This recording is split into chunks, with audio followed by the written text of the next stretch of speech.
William Jones checked his watch for the third time in 5 minutes, his jaw tightening as the airport gate agent shook her head. "I'm sorry, sir, the flight to Los Angeles has just departed."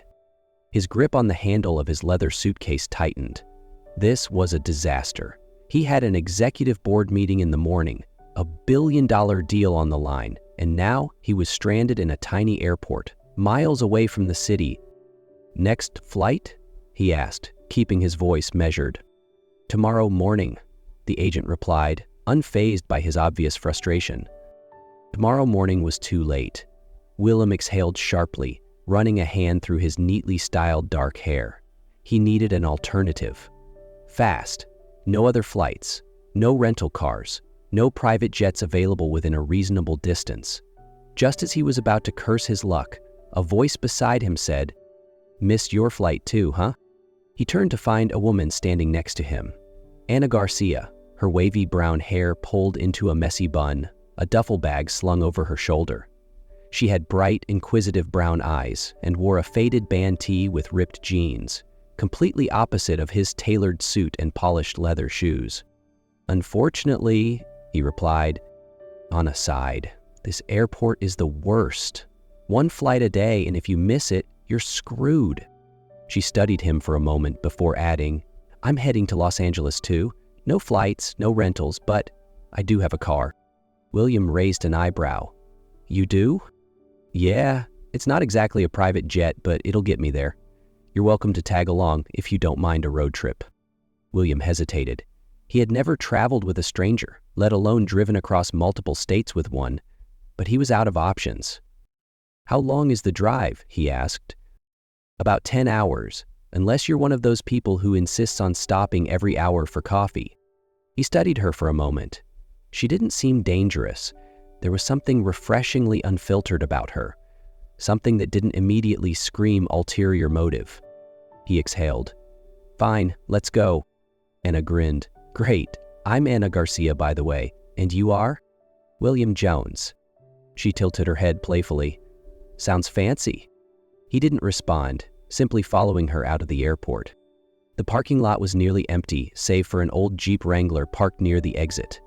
Anna walked straight toward it and tossed her bag in the back. William eyed the vehicle skeptically. "This is your car?" "Yep." She patted the hood.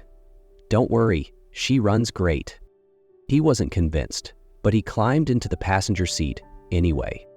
As soon as Anna started the engine, music blasted from the speakers, something loud and energetic. William sighed. This was going to be a long ride. William sat stiffly in the passenger seat, trying to ignore the loud music blasting from the car's speakers. Anna, noticing his discomfort, turned the volume down slightly, but the upbeat rhythm remained.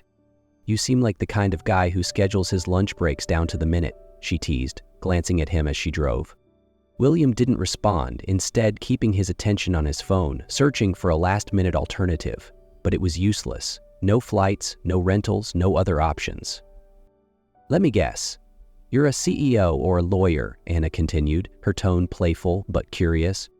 Without looking up, William replied, "What makes you think that?" "The expensive suit, the polished shoes, and the way you look like you'd rather be anywhere but in this car," she grinned. "Am I right?" He sighed, finally slipping his phone back into his pocket. "I run a company." "Ah, so definitely one of the two," Anna smirked. "What kind of company? A coffee chain? A tech empire? Or a secret underground operation?" Despite himself, William let out a small smirk. "Not quite. Jones Enterprises. We specialize in mergers and acquisitions." Anna's eyes widened slightly. "Wait, Jones Enterprises? As in the billion-dollar company?" He gave a slight nod, used to this reaction. She let out a low whistle. "Well, I was not expecting that, and here I thought you were just another stranded traveler. Guess I'm chauffeuring a billionaire." William shrugged. "I prefer efficiency." Anna chuckled. "You make it sound like living without a plan is a crime." He didn't reply immediately. To him, structure was necessary. It prevented mistakes, kept things from falling apart. But Anna seemed to live the exact opposite way. She reached into the glove compartment, pulled out a candy bar and held it out to him. "Want one? It's a long drive." William eyed the candy for a moment before shaking his head. "Thanks, but I don't eat sweets." Anna rolled her eyes. "Of course. You totally seem like the kind of guy who lives on salads and detox drinks." He chuckled. "And you? I take it you're not someone who follows a strict schedule?" Anna shrugged, keeping her eyes on the road. "I like freedom. Schedules make me feel trapped." Two completely different people now stuck in a car together for the next 10 hours. William still wasn't sure how he felt about it, but maybe, just maybe, this trip wouldn't be as unbearable as he first thought.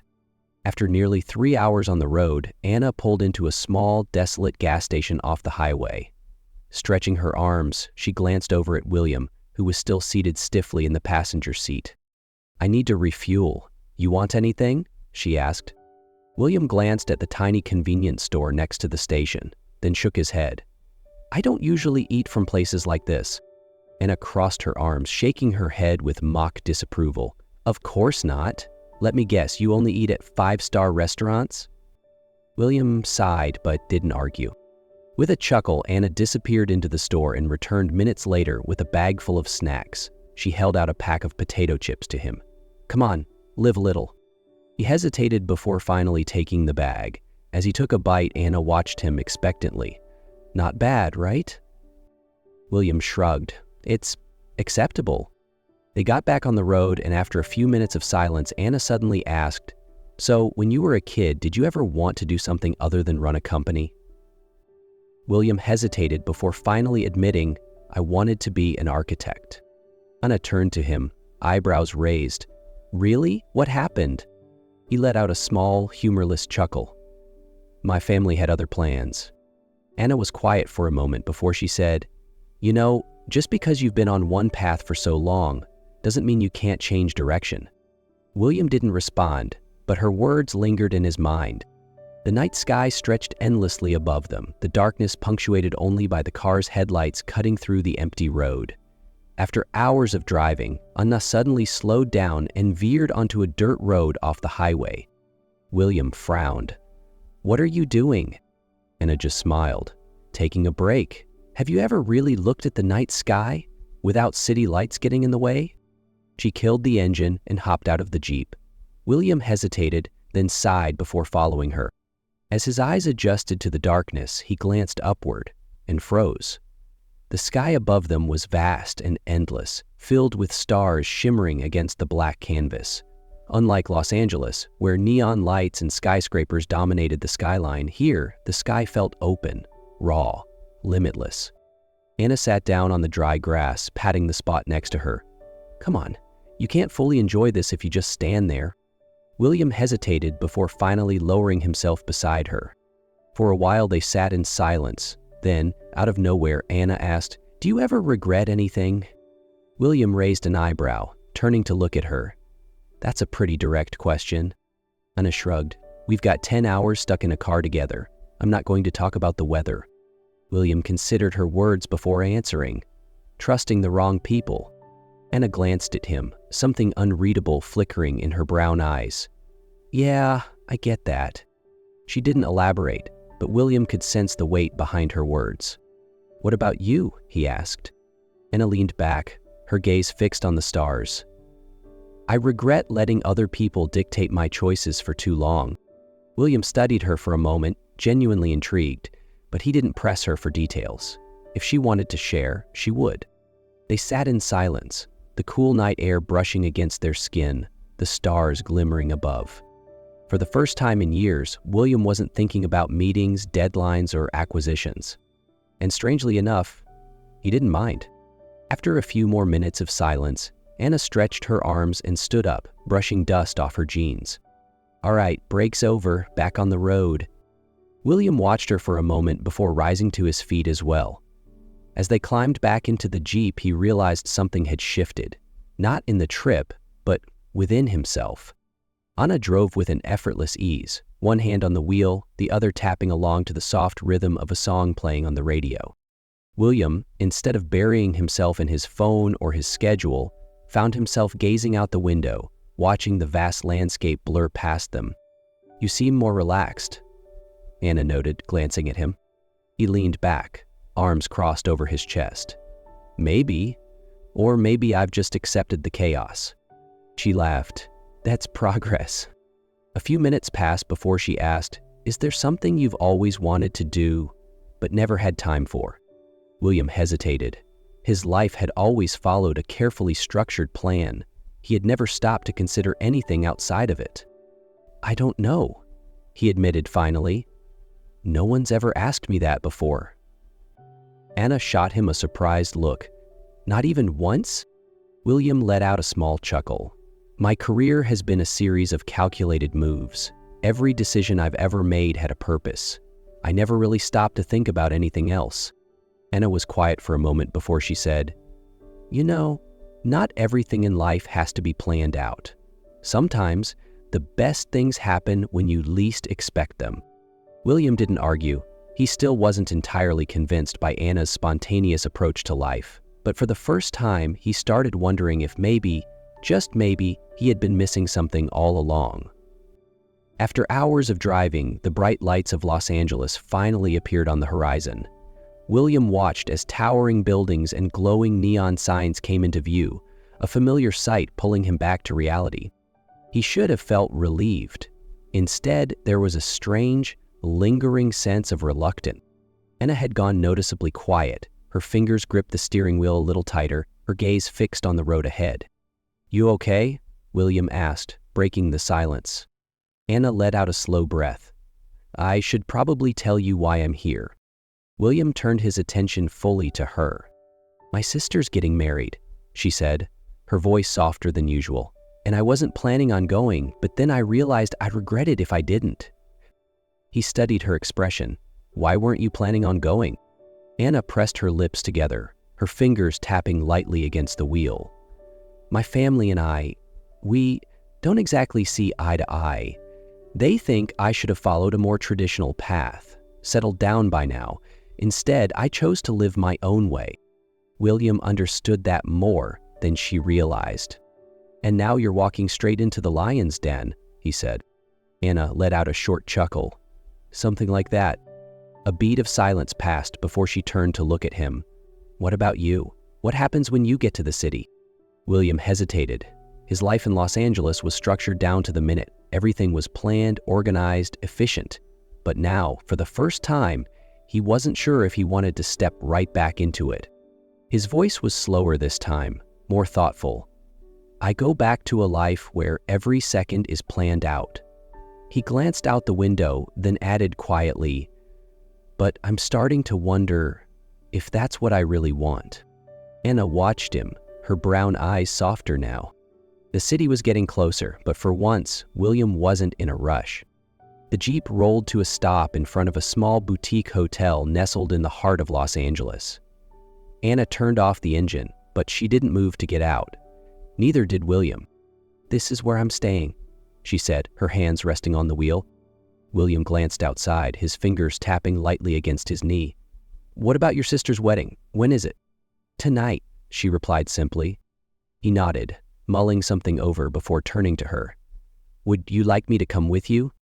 Anna arched an eyebrow, clearly surprised. You want to go to my family's wedding? William shrugged. If they're as difficult as you say, maybe it'll be easier if you have a friend with you. Anna stared at him for a moment, as if trying to figure out if he was joking. But when she saw the sincerity in his eyes, she let out a soft chuckle. You know, William, you really are full of surprises. I'll take that as a compliment, he smirked.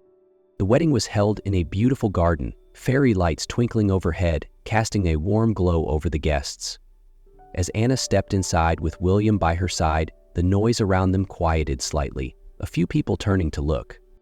A woman in a white gown, Anna's sister, spotted her immediately. Her eyes widened in surprise, but within seconds her expression softened into a smile. You came! Anna smiled back, nodding. Of course. I wouldn't miss this for the world. Her father approached, his gaze shifting from Anna to William, taking in the unfamiliar face. Who's this? William took a step forward, extending a hand politely. William Jones. It's a pleasure to meet you, sir. The older man studied him for a long moment before shaking his hand. Jones? As in Jones Enterprises? William gave a small nod. That's right. Something flickered in the man's expression. Surprise, perhaps? But he didn't press further. Instead, he turned back to his daughter, his voice quieter now. I'm glad you're here, Anna. Anna's shoulders, which had been tense all evening, finally relaxed. Maybe this wasn't going to be as bad as she had feared. After the wedding, as the guests began to leave, William and Anna stepped out into the cool night air. The garden still smelled faintly of flowers, the laughter from inside fading into the distance. Hands tucked into his pockets, William spoke casually. I could stay for a little while. Anna turned to him, amusement flickering in her brown eyes. Don't you have an important meeting? He let out a soft chuckle. I'll handle it. Anna crossed her arms, tilting her head as she studied him. You're really changing, William Jones. Maybe, he admitted, and for the first time, he didn't try to fight it. They wandered a little further before spotting a small cafe, still open despite the late hour. They sat down across from each other, neither in a rush, neither thinking about what came next. For the first time in his life, William made a decision that wasn't planned, and he didn't regret it one bit. 1 year later, William and Anna were still together. They had taken countless road trips, exploring new places, small towns, and breathtaking sunsets by the coast. William, once a man who lived by a strict schedule, had learned to let go, to balance work and life instead of letting work consume him entirely. Today, they were on yet another trip, but this time, the destination wasn't the most important thing. The golden hues of the Santa Monica sunset stretched across the horizon, waves rolling gently against the shore, setting the perfect scene, calm, intimate, and undeniably beautiful. Anna walked barefoot along the sand, the ocean breeze tousling her hair as she took in the sight before her. Did you really do all this? She teased, her lips curving into a smile as she spotted the elegantly set-up table, a cozy dinner for two, candles flickering in the warm evening air, and a bottle of wine waiting. William stood beside her, hands casually tucked into his pockets, a small smirk playing on his lips. If I'm going to impress you, I have to do it right. Anna let out a soft laugh, shaking her head. The William Jones I met a year ago would never have done this. William tilted his head slightly, studying her. And the man standing in front of you now? She hesitated for just a second, then smiled. He surprises me every day. William took a deep breath before slipping a hand into his pocket, pulling out a small velvet box. As he slowly dropped to one knee, Anna's eyes widened, her breath hitching. Anna Garcia, his voice was steady, but there was a rare warmth in it. You changed everything for me. You made me realize that a life without a plan is sometimes the best kind. And if there's one thing I want to be certain about in this life, he flipped open the box, revealing a ring that gleamed under the fading sunlight. It's you. A single tear slipped down Anna's cheek, but she didn't care. Her smile was radiant as she nodded, voice filled with certainty. 1,000 times yes. William chuckled, slipping the ring onto her finger before pulling her into his arms, their lips meeting in a kiss, slow, unrushed, filled with nothing but love and certainty. No schedules, no rigid plans, just a life filled with unexpected moments, shared with the one person who made him believe that sometimes the best things come unplanned.